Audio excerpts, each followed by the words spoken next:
এই মুহূর্তে আমরা রয়েছি ঢাকা ইউনিভার্সিটির প্রশাসনিক ভবনের সামনে এবং আপনারা দেখতে পাচ্ছেন যারা আন্দোলন করছিলেন ছাত্র জনতারা তারা হচ্ছে প্রশাসনিক ভবনের সামনে চলে এসেছেন এবং তারা স্মারকলিপি জমা দিবেন ঢাকা ইউনিভার্সিটির ভিসির কাছে।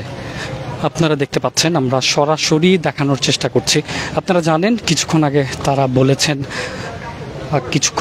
বলেছেন তাদের দাবি দেওয়া কি। তাদের দাবি হচ্ছে গিয়ে ঢাকা ইউনিভার্সিটিতে ভর্তি পরীক্ষার জন্য একবার সুযোগ দেওয়া হয় এবং তারা চাচ্ছেন এই ভর্তি পরীক্ষার সুযোগটা যেন দুইবার করা হয়। অন্যান্য যে স্বায়ত্তশাসিত ইউনিভার্সিটি রয়েছে সেখানে দুইবার করে সুযোগ দেওয়া হয়। এজন্য ঢাকা ইউনিভার্সিটির কাছে তারা যেই দাবি করছেন যে তারা বৈষম্যের শিকার হচ্ছেন এবং তারা চাচ্ছেন না বৈষম্যের শিকার হতে।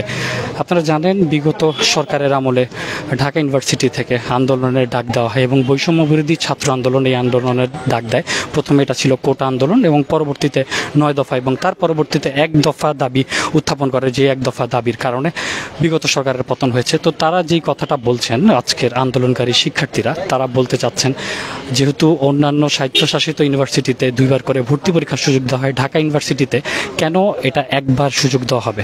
তারা বলছেন যে তারা বৈষম্যের শিকার হচ্ছেন এবং তারা চাচ্ছেন না বৈষম্যের শিকার হতে, যেহেতু বৈষম্য বিরোধী আন্দোলনে তারাও অংশগ্রহণ করেছিলেন। তো এই মুহূর্তে তারা রয়েছেন প্রশাসনিক ভবনের সামনে এবং তারা ভিসি বরাবর স্মারকলিপি প্রদান করবেন।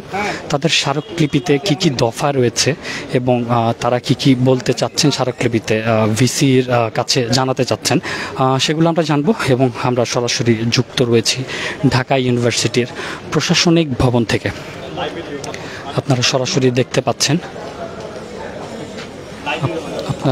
দেখতে পাচ্ছেন আমরা যুক্ত রয়েছি ঢাকা বিশ্ববিদ্যালয়ের প্রশাসনিক ভবন থেকে এবং আন্দোলনকারী শিক্ষার্থীবৃন্দ তারা এসেছেন ভিসি বরাবর স্মারকলিপি প্রদান করার জন্য।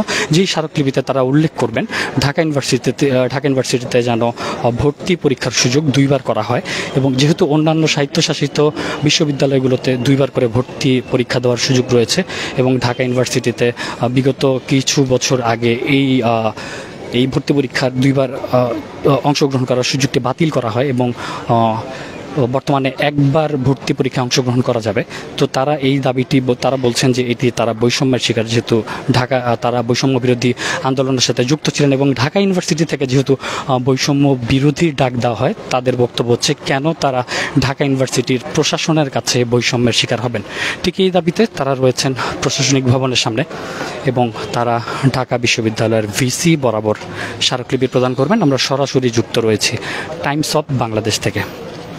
আপনারা দেখতে পাচ্ছেন বিভিন্ন ধরনের প্লেকার্ড রয়েছে তাদের হাতে, যেখানে লেখা রয়েছে সিন্ডিকেট ভাঙতে হবে, সেকেন্ড টাইম দিতে হবে। আমরা সরাসরি যুক্ত রয়েছি। তো ওনারা স্মারকলিপি প্রদান করার পর একটা প্রেস কনফারেন্স করবেন এবং সেখানে স্মারকলিপি দেওয়ার পর ভিসি মহোদয় কি বললেন এবং তাদের পরবর্তী পদক্ষেপ কি এগুলো তারা জানাবেন। আমরা সরাসরি যুক্ত রয়েছি এবং আমরা অপেক্ষা করছি কখন স্মারকলিপি প্রদান করে তারা সংবাদ সম্মেলন করবেন এবং তখন আমরা সরাসরি যুক্ত হওয়ার চেষ্টা করব।